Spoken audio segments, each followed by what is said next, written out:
Glad you're with us here on this Monday morning. We are learning from County Supervisor Jim Desmond that someone on the terror watch list was arrested at our border. It is 6 a.m. I'm Eric Connert. And I'm Netta Irampour. Now, Supervisor Desmond says the person was crossing the border with migrants near Otay Mesa last week. CBS 8's Dana Marie McNichol live in Otay Mesa now with some of the information we're learning this morning. Good morning to you, Dana Marie.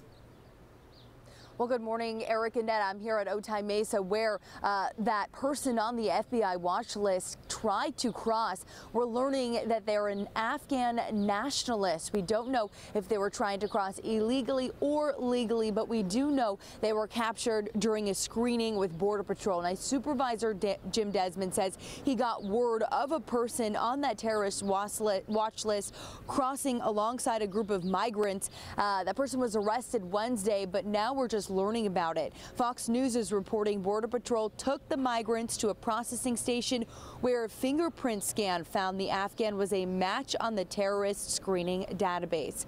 The FBI was notified, then confirmed the match and began to investigate. The incident comes as thousands of migrants have flocked to the border to seek asylum. With more migrants expected to arrive at the border, Supervisor Desmond feels a stronger, more orderly border process is needed. We spoke to an immigration attorney who says that this process has been a lengthy one for migrants to cross.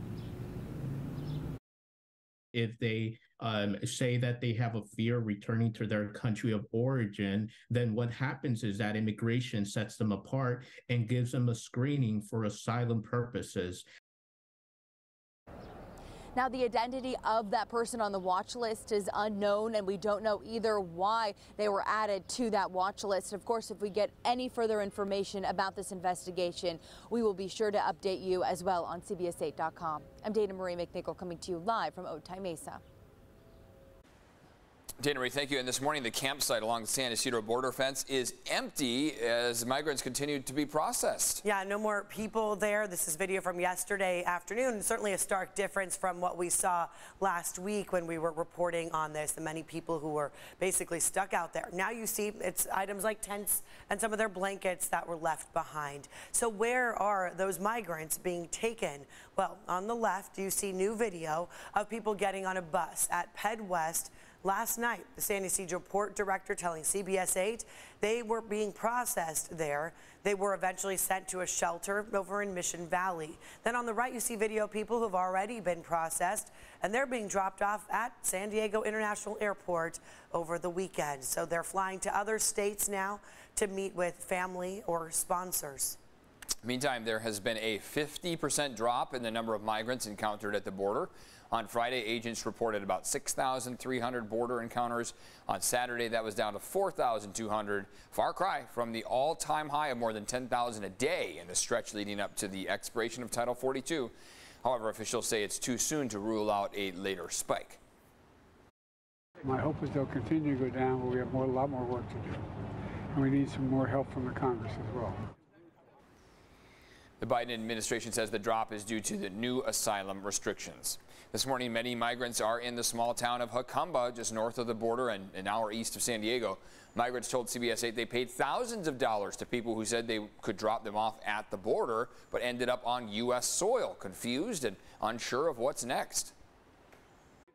Horrible in part for the conditions, eat de la comida y hambre también, tenemos mucha hambre.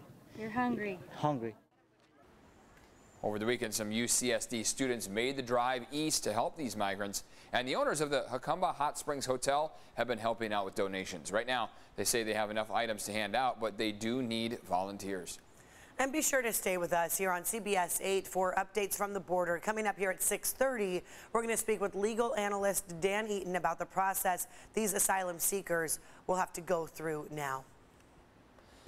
Now to our other top story here this morning. The San Diego County Board of Supervisors preparing for a big transition. So Nathan Fletcher, who's facing sexual misconduct allegations, expected to formally resign in just a few hours from now. CBS 8's Chris Groh live outside the County Admin Center. Fletcher is speaking out about this. Chris, what's the latest?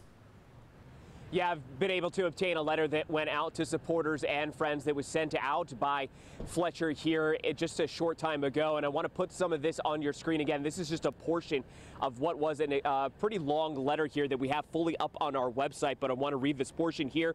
In this letter, Fletcher goes on to apologize to supporters and friends, but also says, quote, "I failed to live to the standards I expect of myself and those of which are rightfully demanded by our elected officials. I believe our representatives should be role models and held to the highest standards in both their public and personal lives in a way that honors the public's trust and confidence. While no one is without flaws and mistakes, I fully accept that I did not live up to the standard and my resignation is appropriate. You put your faith in me as your elected representative and I let you down. For that, I am truly sorry." Again, that is a letter being put out by Fletcher that went out to a number of people, including both friends and supporters. Now, what we do know, again, about this resignation process is that moving forward, District 4 will not have a representative, and that will not be decided for quite some time because the Board of Supervisors voted to move forward with a special election. That will take place on August 15th. Now, a number of candidates have already thrown their names into consideration, and it's expected to cost anywhere from $4 to $5 million, and a runoff, if necessary, takes place in November.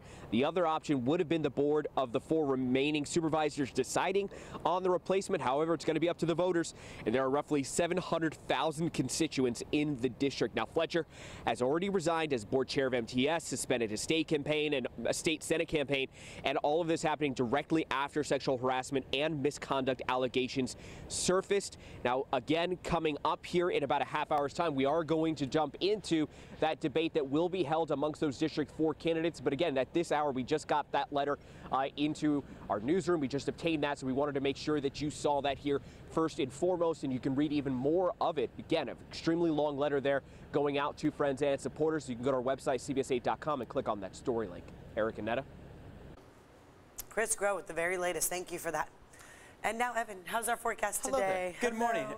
It is, I think it's great, personally. I mean, I happen to enjoy the kind of cooler, sometimes a little gray out there kind of energy. Gives me an excuse to take a nap in the afternoon, right? But we know over the course of the weekend, we did see quite a bit of it, and it led to those gray skies pretty much all day long.